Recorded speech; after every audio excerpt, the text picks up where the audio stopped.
Alright so आज हम अ, ये- आज से हम यूनिट 5 का आगाज़ करेंगे और इस पूरे वीक के अंदर हम यूनिट 5 से रिलेटेड जो टॉपिक्स हैं जो आप हमारे कोर्स प्लान में देख सकते हैं उनको कवर करेंगे।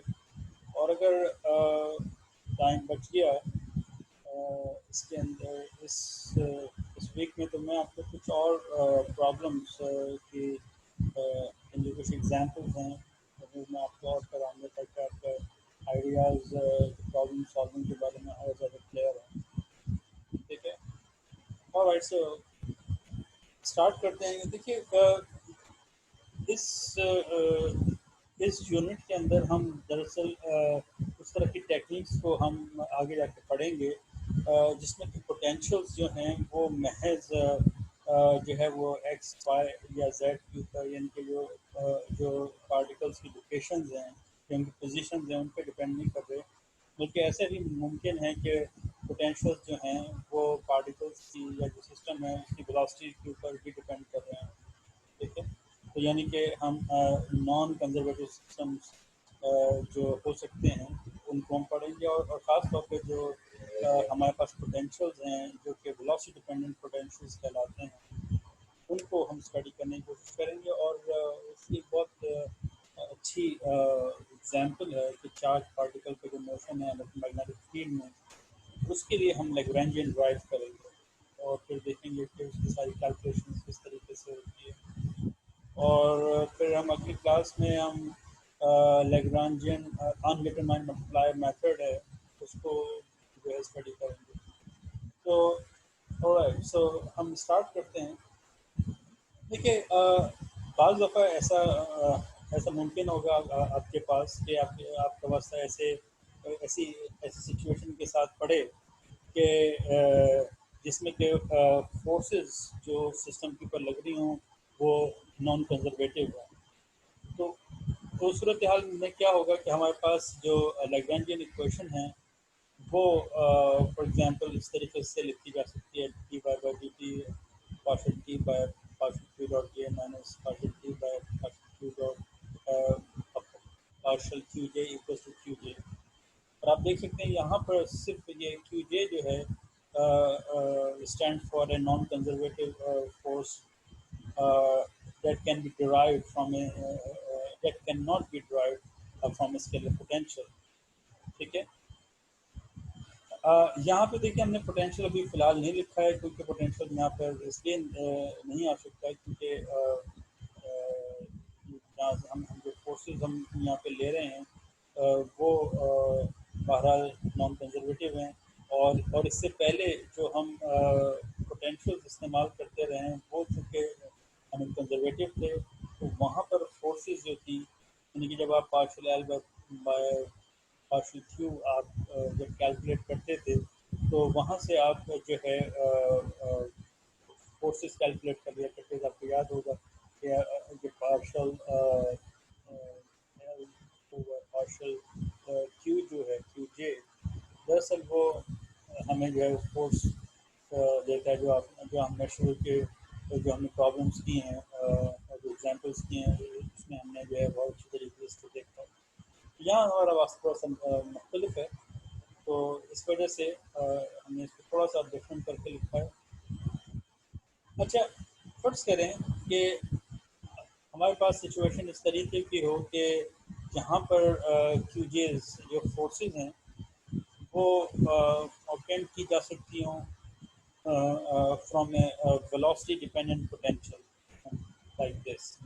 ठीक है, अब आप देखिए कि यहाँ पे जो पोटेंशियल है यानी कि इससे पहले जो हम पोटेंशियल्स यूज़ कर रहे थे अपनी कैलकुलेशंस में वहाँ पर क्या होता था कि पोटेंशियल सिर्फ और सिर्फ फंक्शन होता था क्यू का। राइट, यानी कि अगर आपके पोटेंशियल एनर्जी है वो घर से आपने एक एक बॉल अपने हाथ में पकड़ी हुई राइट या किसी स्ट्रिंग से बांधी हुई तो उसकी potential energy M G Y है।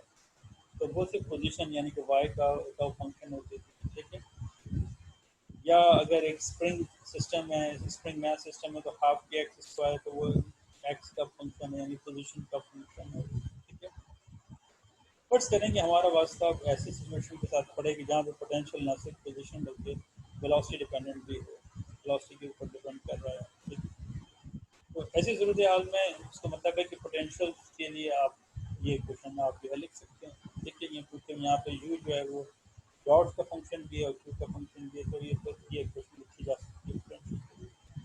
तो इस सूरत में चूंकि हमारे पास आपको पता है कि लैग्रैन्जियन जो होता है वो टी माइनस यू होता है, तो फिर इसका मतलब है कि हम जो हमारी स्टैंडर्ड इक्वेशन है, स्टैंडर्ड लैग्रैन्जियन इक्वेशन, उस फॉर्म में हम इसको लिख सकते हैं। क्योंकि याद रहे कि लैग्रैन्जियन जो है वो बेसिकली टी माइनस यू है। तो जब आप इसके ऊपर क्यू डॉट्स अप्लाई करेंगे तो वो टी पे तो लगेगा ही लगेगा, साथ यू पे भी लग जाएगा। इसी तरह जब आप फिर ये यहाँ पे कोई डॉट नहीं है, क्या लिखिएगा, और डॉट जस्ट लाइन है, ठीक है। Partial L by partial Q J जो होगा, तो उसमें जो डॉट वाला पार्ट होगा वो सॉरी जो हमें लेग्रांजियन के अंदर क्योंकि टी माइनस यू दोनों मौजूद हैं, और साथ साथ पोटेंशियल चूँकि फंक्शन है क्यू और क्यू डॉट दोनों का, तो इसका मतलब है कि ये हिस्सा भी हमारे पास जो है वो नॉन ज़ीरो आएगा, ठीक है। फिर उसका डिफरेंस जो है वो बार ज़ीरो को बना के रखेगा, ठीक है। तो यहाँ पे ये ख्याल रहे, तो फिर ये जो चीज़ होगी ये हमें ऐसी फोर्सेस देगी, partial L by partial Q J, जो कि वेलोसिटी डिपेंडेंट जो है फोर्सेस होंगी। तो इन जनरल जो ऐसे पोटेंशियल हैं जो कि क्यू क्यू डॉट क्यू पर डिपेंड कर रहे हैं, these are called as velocity dependent potential और जनरलाइज्ड पोटेंशियल, ठीक है। इनको आप जनरलाइज्ड पोटेंशियल भी कह सकते हैं, ठीक है। अब जरा सी इसकी छोटी सी एग्जांपल देखें।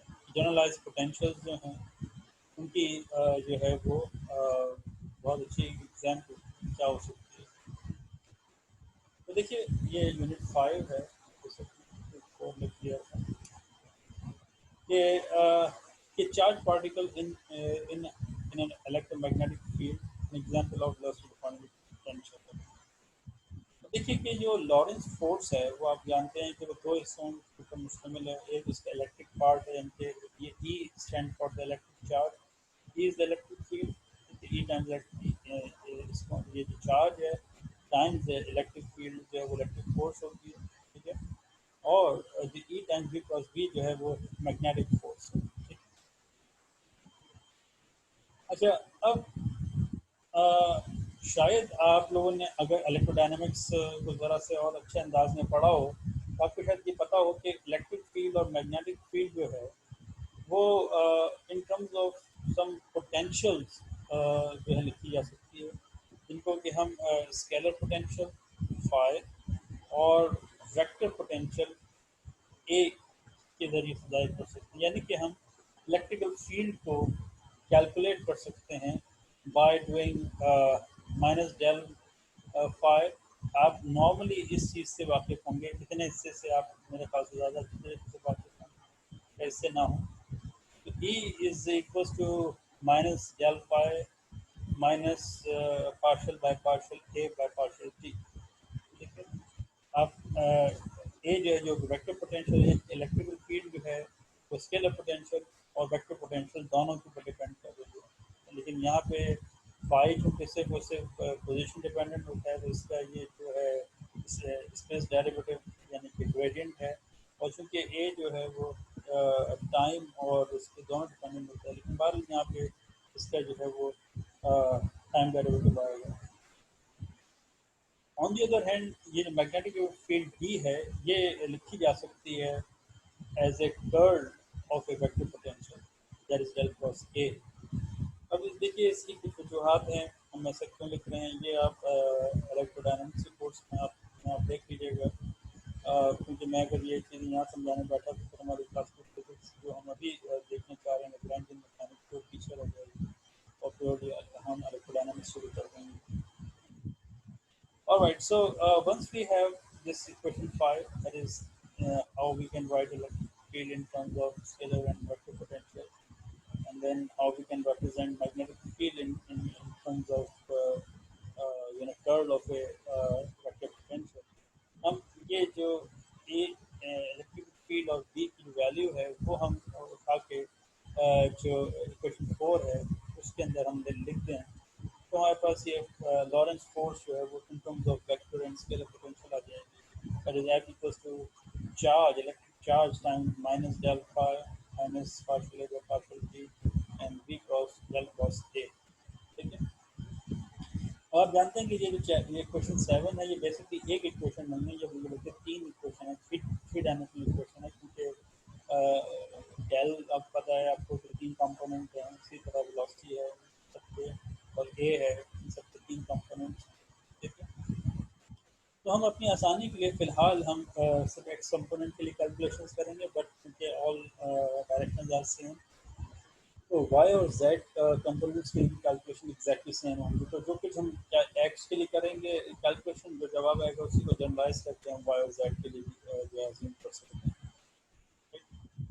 तो दैट मीन्स दैट हम क्या करेंगे, इस पूरी जो इक्वेशन 7 है इसका एक्स कंपोनेंट हम जो है वो मालूम करेंगे, दैट इज एफ एक्स मालूम करेंगे। तो इस पूरी इक्वेशन का एक्स कंपोनेंट वो के इसके अंदर वाई और जेड कंपोनेंट्स भी मौजूद हैं। तो अगर हम ये देखें जस्ट एक लम्हे को, तो हम बेसिकली इसका यानी कि जो ग्रेडियंट है इसका इसका एक्स कंपोनेंट, तो ये partial A by partial T इसका एक्स कंपोनेंट, और इसी तरह ये जो V cross del cross A लिखा हुआ है इसका हम एक्स कंपोनेंट मालूम करें। तो we will start writing down step by step. तो सबसे पहले अगर मैं इसकी बात करूँ डेल फाई, इसका एक्स कंपोनेंट क्या होगा, simple partial by partial X. Just to remind you कि ये जो डेल ऑपरेटर होता है आपको याद होगा, ये पार्शियल बाय पार्शियल एक्स, अगर मैं इसको थोड़ा सा मॉडिफाई कर दूँ जिससे ज़्यादा अच्छा हो, और मैं इसको इस तरह लिख दूँ कि del is I partial by partial x, I is a unit vector, so j partial by partial y, and then k partial by partial z। ये आपके पास पूरा डेल ऑपरेटर होता है, तो उसका हमने सिर्फ और सिर्फ एक्स पार्ट लिया, तो ये क्योंकि हम एक्स कह रहे हैं तो आई लगाने की जरूरत नहीं है, partial pi by partial x. ठीक है। अच्छा, अब ये जो हमारे पास अगला है कि V cross del cross A है, इसका भी हमें एक्स पार्ट लेना है, वो कैसे लेंगे। आपको याद है कि कर्ल हम कैसे कैलकुलेट करते हैं। कर्ल कैलकुलेट करने का तरीका ये होता है कि जब भी हम, क्योंकि कर्ल हमें इस इस बी और इस पूरी क्वांटिटी का हमें कैलकुलेट करना है। ठीक है। तो आई यानी कि डिटर्मिनेंट हमें लेना पड़ेगा, I J J V X D Y V J, फिर इस पूरी चीज़ का for example X component, Y component and Z component. ठीक है। अच्छा, इसको फिर एक्स के लिए एक्स कंपोनेंट निकालने के लिए हमें बेसिकली ये जो सारे हमने ये जो फैक्टर लिखे हैं इनकी इनकी एग्जैक्ट वैल्यू मालूम करनी पड़ेगी। ठीक।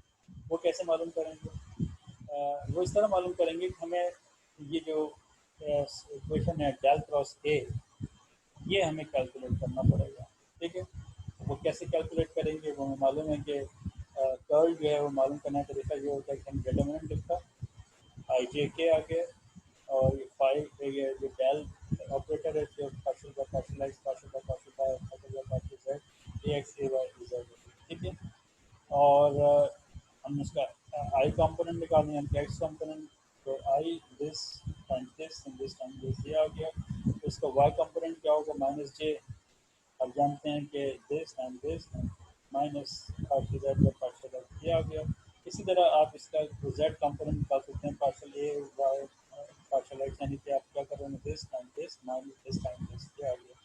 यानी कि हमने क्या किया कि ये जो पूरी चीज़ जो हमने कैलकुलेट की है वो बेसिकली एक डेल प्लस ए का वाई कंपोनेंट है, और ये जो है वो डेल प्लस ए का जेड कंपोनेंट है। ठीक है। got it? तो अब जब हम इस पूरी चीज़ के, क्योंकि हम एक्स कंपोनेंट ले रहे हैं, तो एक्स कंपोनेंट आप अगर आपसे इस फॉर्म में देखें तो क्या होगा, वो होगा I time this minus V Z times this. ठीक है। अब चूंकि हमने ये जो ग्रीन वन में हमने कैलकुलेशन की है, हमने वहाँ डेल क्रॉस हमें डेल क्रॉस ए का जेड कंपोनेंट मालूम कर लिया, और minus V Z time del cross A का वाई कंपोनेंट मालूम कर लिया। ठीक है। फिर हम क्या करेंगे, डेल क्रॉस ए जो जेड कंपोनेंट है उसकी जगह इसकी वैल्यू रख दी ए जेड, जमा हमने क्या कैलकुलेट किया था, हमने ये कैलकुलेट किया था। ठीक है। कहाँ गया, इज जेड। तो गड़बड़ तो नहीं हुई है? Let me check, let me check. कोई गलती तो नहीं हुई है इसके अंदर।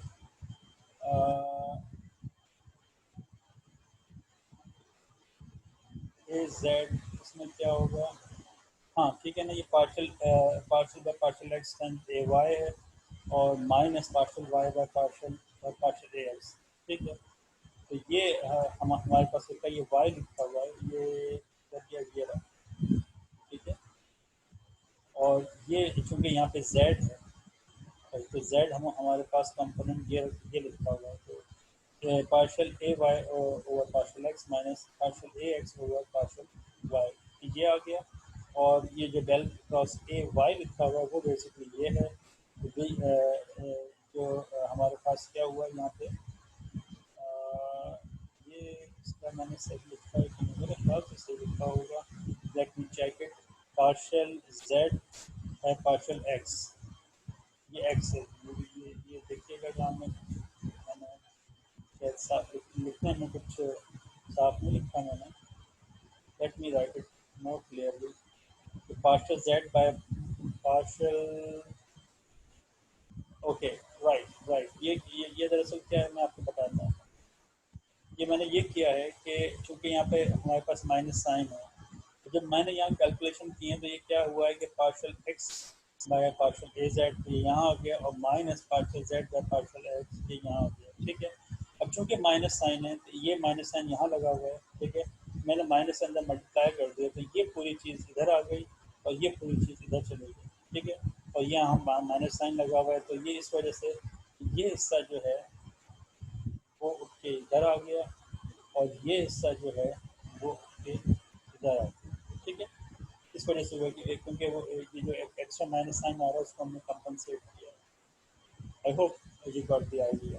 ठीक है, तो V Y times A cross Z जो है वो जेड कंपोनेंट है। जेड कंपोनेंट हमारे पास ये है, partial A Y over partial X minus partial A X over partial Y, जो कि ये आ गया।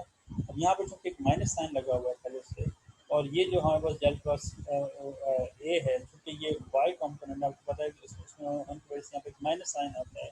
तो जब मैं इसको खोलूंगा तो ये पार्शल एक्स का पार्शल ए जेड, ठीक है, minus partial Z bye partial A x, जो कि यहाँ पर आ गया। ठीक है, लेकिन चूंकि बाहर माइनस लगा हुआ है तो माइनस को मैं अंदर मल्टीप्लाई करूंगा तो ये प्लस हो जाएगा, ये माइनस हो जाएगा, तो इसलिए ये पहले लिख दिया और ये बाद में लिखा। ठीक है, अच्छा, अब क्या करें हम? तो ये पूरी चीज़ जो हमारे पास आई है, ये बेसिकली एक्स कंपोनेंट है इसका V cross del cross A का। ठीक है, तो ये हमने यहाँ पे अब लिख दिया। ठीक, अच्छा, अब हम क्या करें, एक फॉर्म बनाएं और हम कहें कि we can add and subtract V X partial A X over partial X. ये जो इक्वेशन 9 है, इसके अंदर हम ये टर्म जो है, दिस टर्म हम ऐड और सब्ट्रैक्ट कर रहे हैं। हम ऐड करेंगे और साथ में सब्ट्रैक्ट करेंगे। ये असल फॉर्म बनाने का एक टेक्निक है। आप देखिएगा कि आगे जाके ये बहुत सारा साबित होगी हमारे लिए, और उसको रीअरेंज करेंगे। तो अब आप अगर इसको खोल के देखें तो एक प्लस साइन यहाँ से आ रहा है, एक प्लस साइन आपके पास यहाँ से यहाँ से मल्टीप्लाई होने के बाद आ जाएगा। ठीक है, तो ये हमने चूंकि ऐड किया है तो V X A partial A X over partial X आ गया। ये यहाँ से मल्टीप्लाई हुआ तो V Y partial A Y over partial X आ गया। ये जाके इसके साथ मल्टीप्लाई हुआ है। ठीक है, तो plus V Z A Z over partial A Z over partial x. ठीक है, तो ये तीन प्लस के साथ यहाँ आ गया। माइनस के साथ कौन कौन से आ रहे हैं? हमने जो माइनस सब्ट्रैक्ट किया था वो यहाँ आ गया, ये और ये आपस में कैंसिल होकर वापस ये इक्वेशन बन जाएगी। Minus B X partial A X by partial X, ये जो हमने यहाँ पे सब्ट्रैक्ट किया था वो हिस्सा आ गया। फिर ये माइनस साइन कहाँ से आ रहा है? Minus B Y partial A x और पार्शल वाई, वो यहाँ से आ रहा है, जिसके साथ मल्टीप्लाई हो रहा है। और फिर जब ये टर्म आके we Z times partial A x और पार्शल जेड मल्टीप्लाई हो रही है, जो कि यहाँ आ गई। तो अब आप अगर ज़रा सा गौर करें तो आपको अंदाज़ा होगा कि ये जो इतना हिस्सा लिखा हुआ है ये कुछ भी नहीं है, ये वी डॉट ए है। अगर हम पार्शल बाय पार्शल एक्स को कॉमन निकाल लें तो ये दरअसल वेलोसिटी वेक्टर और वेक्टर पोटेंशियल के दरमियान डॉट, अगर हम इसको डॉट लिख के और इसको अंदर हम ऑपरेट कराएंगे तो एग्जैक्टली ये इक्वेशन वापस आ जाएगी। जबकि ये इक्वेशन हमारे पास अभी फिलहाल रहेगी, हम इसको आगे जाके देखेंगे इसके साथ हम क्या कर सकते हैं। ये टर्म जो है हमारे पास वो क्या हो गया, minus B X partial X by X और minus B Y partial X by partial Y minus B Z partial X by partial Z, ये अपनी जगह होगी। ठीक है, ऑलराइट। सो नाउ अब जरा सा ये जो D Y by D T of A X था इसको भी देखिए। जैसे मैंने आपसे कहा कि ए जो है वो फंक्शन है एक्स का भी, और ए फंक्शन है पोजीशन का भी, टाइम का भी फंक्शन है और पोजीशन का भी फंक्शन है, दैट्स आर का फंक्शन। हम चूंकि एक्स में क्योंकि ए जो है वो बाहर हम यहाँ पर ए के सिर्फ एक्स कंपोनेंट के अंदर जो है वो इंटरेस्टेड है। ठीक है, लेकिन ए बजाते खुद फंक्शन है टाइम का और पोजीशन का, और पोजीशन में एक्स वाई जेड तीनों शामिल हैं। ठीक है, तो अब जब हम इसका एग्जैक्ट डिफरेंशियल लेने की कोशिश कर रहे हैं, D by not partial but D Y by D T of A X, तो हमें फिर चेन रूल लगाना पड़ेगा, यानी कि partial A X by partial T D T over D T, तो चूँकि वन हो गया तो वो हमने इससे यहाँ नहीं लिखा। अच्छा, यहाँ पर अब हम जो है हमें इसके जो बकिया डेरिवेटिव्स हैं वो भी जो है वो लेने पड़ेंगे। अब यहाँ पे क्या होगा, partial A X by partial X and D X over D T. इसी तरह partial A X over partial Y D Y over D T, and partial A X over partial Z and D C over D T. तो ये तो वैसे का वैसे रहा। अब ये D X over D T क्या है, वो वी एक्स है। D Y by D T क्या है, वो वी वाई है। और D Z over D T क्या है, वो सिंपली वी जेड। तो इसका मतलब है ये पूरी जो इक्वेशन है D by by D T of A x, वो इस फॉर्म में लिखी जा सकती है। और अगर मैं ये करूँ कि इस टर्म को जो कि लेफ्ट राइट साइड पे लिखी हुई इसको उठा के मैं लेफ्ट साइड पे ले आऊँ, तो ये पूरी टर्म, ये पूरी जो हमारे पास डिफरेंस है, exact differential of A x and partial differential of A x, वो दरअसल इस स्पेस डिपेंडेंट जो डिफरेंशियल लिखा हुआ है इसके बराबर है। ठीक है, ऑलराइट। सो अब यहाँ हुआ क्या कि आपने ये जो थोड़ी देर पहले ये जो इक्वेशन देखी थी, अगर आप इसमें से माइनस साइन अगर आप कॉमन निकालें तो आपको ये अंदाज़ा होगा ये कुछ भी नहीं है। ये पूरी चीज़ माइनस अगर आप यहाँ मल्टीप्लाई कर दें तो ये पूरी चीज़ ये है जो कि हमारे पास यहाँ पे लिखी। This whole thing turns out to be nothing but a dy by dt of ax minus partial ax over partial, right? dy by dt of ax minus partial by partial x of ax। ठीक है, तो इसका मतलब है कि ये जो पूरी चीज़ हमने चूँकि यहाँ पे लिख दी तो माइनस से मल्टीप्लाई किया हमें, क्योंकि वहाँ पर कॉमन माइनस के साथ लगा हुआ था, तो जब सबके साथ माइनस से मल्टीप्लाई करेंगे तो यहाँ माइनस आ जाएगा, यहाँ प्लस हो जाएगा, तो यहाँ आ जाएगा। तो ये पूरी चीज़ जो थी जो उस तरफ सेकेंड टर्म का लिखी थी वो गया है।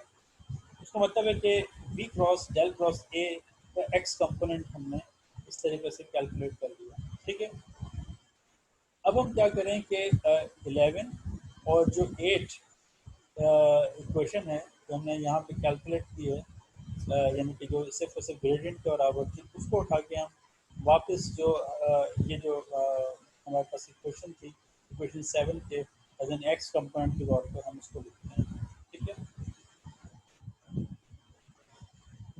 ऑलराइट। सो वो हमने क्या किया कि 7 में रख दी, तो ये आपके पास ग्रेडियंट आ गया। ये हमारे पास तो वैसे ही लिखा हुआ था इसमें, तो उसका हमने सिर्फ एक्स कंपोनेंट लिखा, partial A X by partial T plus. अब ये वो हिस्सा जो कि आ रहा है V cross del cross A से, तो ये पूरा आ गया। तो ये हिस्सा हमारे पास क्योंकि V cross del cross A से आया, तो ये हिस्सा और ये हिस्सा आपस में कैंसिल हो गया। तो ये जस्ट आपको बताने के लिए कि ये हिस्सा कहाँ से आ रहा है, रिकॉल कि ये हिस्सा बुनियादी तौर पे यहाँ से आ रहा है, ये हिस्सा। ठीक है, जिसका हमने एक्स कंपोनेंट दिया partial A by partial T. ठीक है, और ये कहाँ से आ रहा था, ये बेसिकली यहाँ से आ रहा था। Got it? ओके। सो अब क्या हुआ कि ये आपस में कैंसिल हो गया, तो आपके पास equation minus partial partial five by partial X बची प्लस ये पूरा partial by partial X of B dot A, ये ऐसा आ गया, और ये चीज़ यहाँ पर आ गई। ठीक, अब चूंकि पार्शल बाय पार्शल एक्स दोनों में कॉमन है, आपने माइनस से बाहर कॉमन निकाल दिया, Y minus B dot A आपके पास बच गया। ठीक है, और और यहाँ से D Y by D T of A X है। अच्छा, अब हम हमें ट्रिक करें कि हमें लग रहा है कि ये कुछ हमारे पास कोई फॉर्म बन रही है, लेकिन यहाँ हमारे पास जो है वो सिर्फ ए है, काफ़ी चीज़ें नहीं है। तो हम क्या करें कि हम हमें ट्रिक करें कि D Y by D T तो हमारे पास लिखा हुआ है, अगर हम अ, इस पूरी चीज़ की जगह ये लिखते हैं वी डॉट ए और इसका डेरिवेटिव ले लें partial by partial we x, तो क्या होगा? होगा ये कि आपको पता है कि जब वी डॉट ए को आप जब एक्सपेंड करेंगे तो वो V X A X plus V Y A Y plus V Z A Z होगा। और जब आप इसका डेरिवेटिव लेंगे, देखिए इस पूरी इक्वेशन का, तो क्या होगा? सिर्फ आपके पास ये सब काम का होगा, बाकी सब चीज़ें जीरो हो जाएंगी। उसमें से वी एक्स के साथ आप डेरिवेटिव ले रहे हैं तो वी एक्स खत्म हो जाएगा, आपका सी एक्स हो जाएगा, यानी कि ये इक्वेशन आपके पास वापस आ जाएगी। So equation 13 is the equivalent way of writing for example, this equation 12 or 12.8, whatever you want to call it, ठीक है? ये जैसे कि मैंने यहाँ पे आपको करके भी दिखा दिया कि ये पूरा लिखा, जब आपने डेरिवेटिव लिया तो ये रखिए आपके पास। इसका मतलब है कि हम जो प्रीवियस इक्वेशन यानी 13 थी उसको हम ऐसे लिख सकते हैं कि एफ यानी कि X component of force equals to charge, electric charge and minus partial by partial X 5 minus B dot A, और D Y by D T of बजाय में वी एक्स लिखने को मैं पार्शियल एक्स डॉट लिखता हूँ, क्योंकि यहाँ पर मैं एक्स इस्तेमाल करूँगा बेहतर है, यहाँ वी एक्स हो जाए एक्स डॉट इस्तेमाल करूँगा। एक्स इसलिए कि एक्स कंपोनेंट में वी डॉट, ठीक है? अब अगर फर्ज करें कि मैं ऐसे स्केलर पोटेंशियल फाई दरअसल ऐसा स्केलर पोटेंशियल हो जो कि इंडिपेंडेंट हो वेलोसिटी के साथ, तो उस सूरत में क्या होगा कि partial F bye partial X dot zero होगा, ठीक है? इसका मतलब ये है कि अगर मैं यहाँ प्लस साइन लगा के और फाई को अंदर यहाँ लिख दूँ, तो चूंकि partial X dot of phi zero है, ठीक है, तो ये जब अंदर जाएगा तो ये इसको जीरो करेगा, माइनस और माइनस यहाँ वापस आ जाएगा, और ये इक्वेशन हमारे पास वैसे लिखी जाएगी। लेकिन इससे लिखने का फ़ायदा क्या हुआ कि हमारे पास ये और ये टर्म जो है वो बिल्कुल सेम हो गई, ठीक है? तो अब हमारे पास एफ ये आ गया X component of force is equal to electric charge times minus partial by partial X 5 minus B dot A plus D Y by D T of partial by partial x dot and this whole thing. And if we identify that that this phi minus p dot is nothing but the generalized velocity dependent potential, ठीक है? देखिए five purely position dependent है, लेकिन ये जो extra term v dot A आ गई ये हमारे पास वेलोसिटी डिपेंडेंट है। तो now we have a u is equals to e times phi minus v dot a. This is the generalized potential or the velocity dependent potential, ठीक है? और आपको पता है कि ये पूरी ये चूंकि आप डेरिवेटिव ले रहे हैं यहाँ पे इस पोटेंशियल का, और यहाँ पे आप बेसिकली वेलोसिटी से डेरिवेटिव लेके D Y by D T कर रहे हैं, तो ये जो डायमेंशन है वो बेसिकली फोर्स के बन रहे हैं, ठीक है? तो you shouldn't be surprised to see this equation. आपको याद है इससे पहले हम शुरू में इसको क्यू जे लिखा था, तो इसकी बजाय क्यू जे लिखने के आप इसको एफर्ट्स लिख दें, ठीक है? तो ये वो फोर्स है क्योंकि इस पोटेंशियल से, इस वेलोसिटी डिपेंडेंट पोटेंशियल से निकल के आ रही है।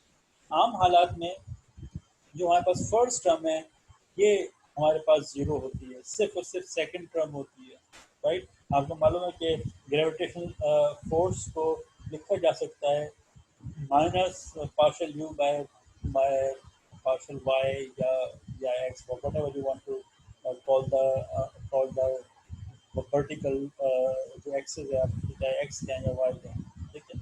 यानी कि जो ग्रेविटेशनल फोर्स है वो as a gradient of the potential लिखी जा सकती है, क्योंकि वहाँ पोटेंशियल जो है वो सिर्फ पोजिशन का फंक्शन है। इसी तरह जो इलेक्ट्रिक फील्ड है वो as a gradient of position, I mean as a gradient of a scalar potential लिखी जा सकती है, और जहाँ स्केलर पोटेंशियल है उससे वो सिर्फ आर के ऊपर डिपेंड कर रहा होता है खासकर, ठीक है? तो इसका मतलब है कि हमने यहाँ पे u आइडेंटिफाई कर लिया, यानी पोटेंशियल आइडेंटिफाई कर लिया। Now we can write that means the Lagrangian. Lagrangian हमें मालूम है कि वो t माइनस यू है। काइनेटिक एनर्जी तो उसकी as usual half M X dot square रहेगी, क्योंकि ये बाहर चार्ज पार्टिकल है और चार्ज पार्टिकल जो है वो उसमें वो एक ऐसा चार्ज पार्टिकल है जिसका मास m है। तो ये हमारे पास फर्स्ट पार्ट काइनेटिक एनर्जी हो गई, और सेकंड पार्ट जो है वो हमारे पास पोटेंशियल एनर्जी हो गई, जो कि वेलोसिटी डिपेंडेंट पोटेंशियल है।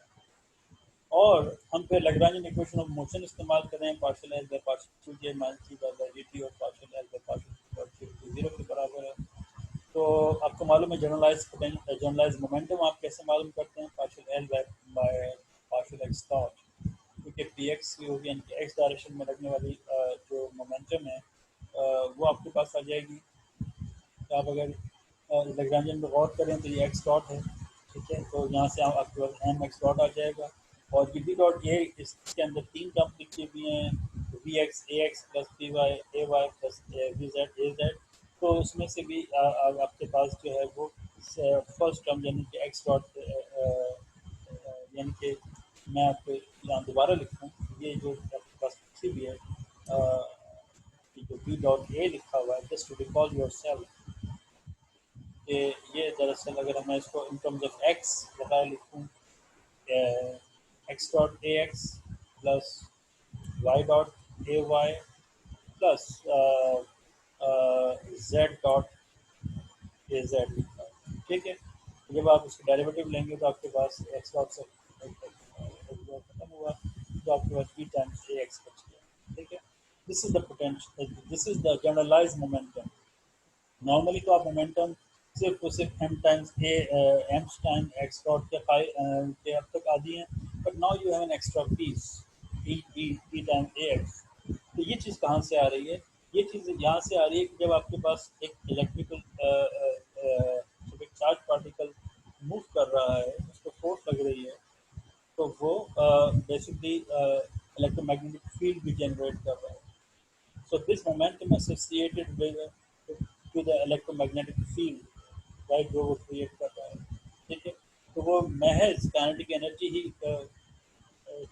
कैरी नहीं कर रहा, बल्कि जो इलेक्ट्रिकल फील्ड है वो भी जो है वो कैरी कर रहा है। या ये समझ लीजिए कि जो हमारे पास चार्ज पार्टिकल के मूव करने की वजह से सिर्फ और सिर्फ एक्स डायरेक्शन में सिर्फ काइनेटिक एनर्जी ही नहीं है, राइट, बल्कि फॉर एग्जांपल उस डायरेक्शन में फील्ड, जो इलेक्ट्रिकल फील्ड है वो भी जो है मोमेंटम कैरी कर रही है। तो ये जो इक्वेशन 19 है ये सिर्फ एक्स डायरेक्शन के लिए है। 20 में हमने इसको थ्री डायमेंशन फॉर्म में लिख दिया है, ठीक है, कि जनरलाइज मोमेंटम जो है वो M times C plus E times A है, ठीक है। तो उसके अंदर kinetic energy, sorry, M times V जो उसके नॉर्मल लीनियर मोमेंटम है, प्लस ई टाइम्स ए जो है वो इलेक्ट्रोमैग्नेटिक जो मोमेंटम है वो एसोसिएटेड है इलेक्ट्रोमैग्नेटिक फील्ड से, ठीक है। ये बहुत इंपॉर्टेंट चीज़ है।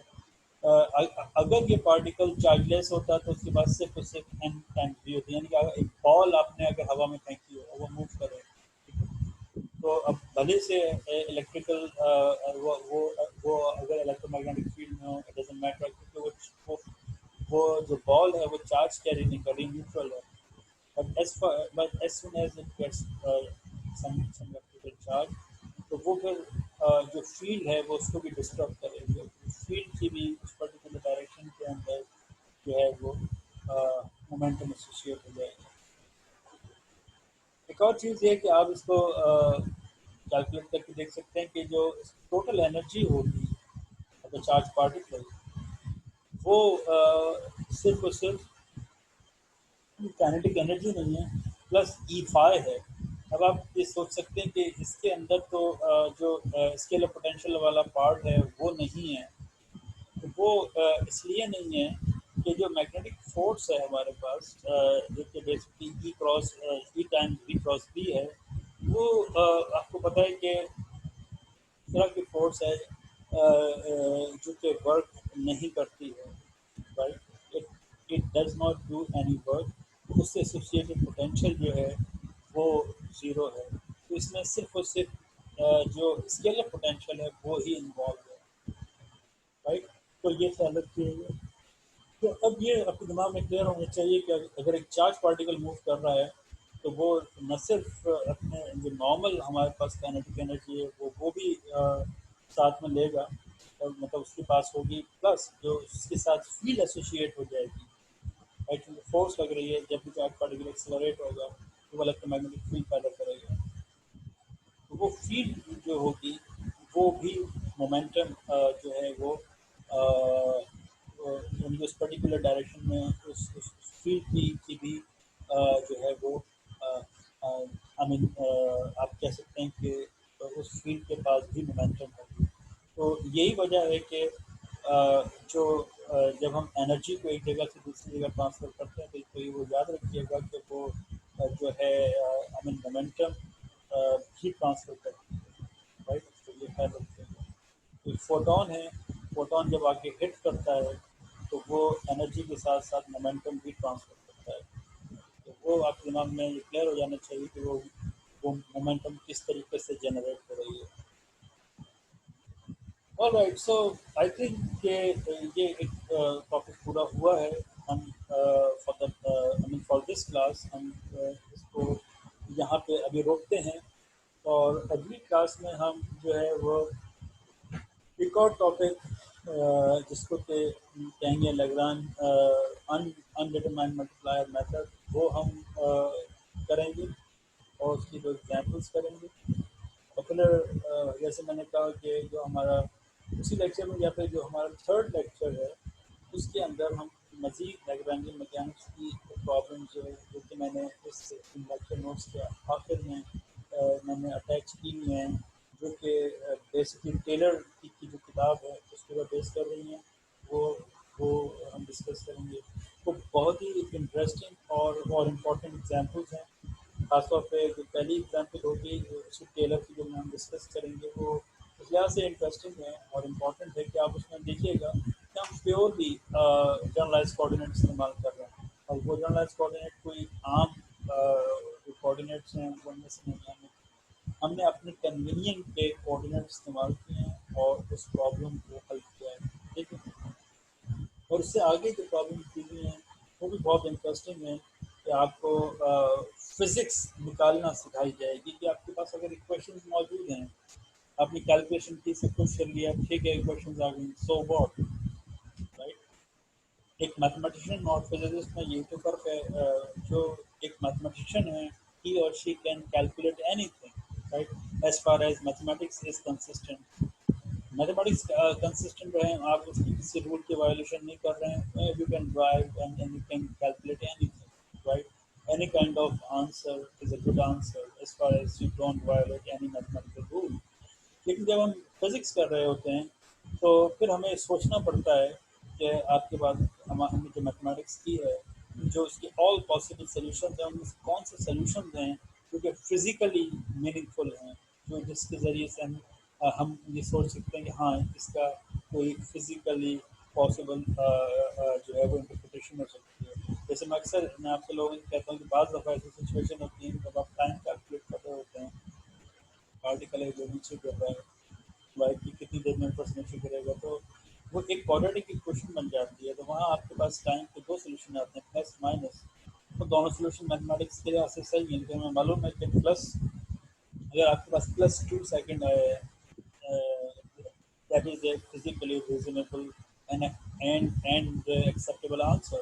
On the other hand, t equals to -2 seconds doesn't have any uh, physical physical significance, या ये कहिए कि आप उसकी कोई मतलब फिजिक्स आप इस तरह नहीं बता सकते कि टाइम नेगेटिव नहीं होता।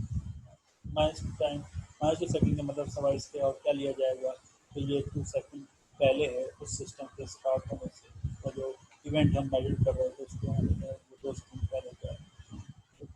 तो ये वजह होती है कि हम ये जो टाइम में ये सब चीज़ों में माइनस के जो साइन जो सोल्यूशन आते हैं वो हम छोड़ देते हैं। राइट, लेकिन ये है कि वो जब भी इस तरह की सिचुएशन आती है तो हमें अपने जो जवाब हैं उसमें से पिक करना पड़ता है कि कौन सा जवाब जो है वो फिजिकली रीजनेबल है और कौन सा फिजिकली रीजनेबल नहीं है। जो फिजिकली रीजनेबल नहीं होता हम उन्हें फिलहाल डिस्कार्ड कर देते हैं और सिर्फ फिजिकली रीजनेबल आंसर देते हैं। All right, so that should be the topic of the third lecture. So we should, uh, इसकी क्लास को हम यहीं पे ख़त्म करते हैं और फिर सेकंड क्लास हम ये लैग्रेंजियन अनडिटरमाइंड मल्टीप्लायर मेथड है उसको स्टडी करेंगे। Alright, thank you very much.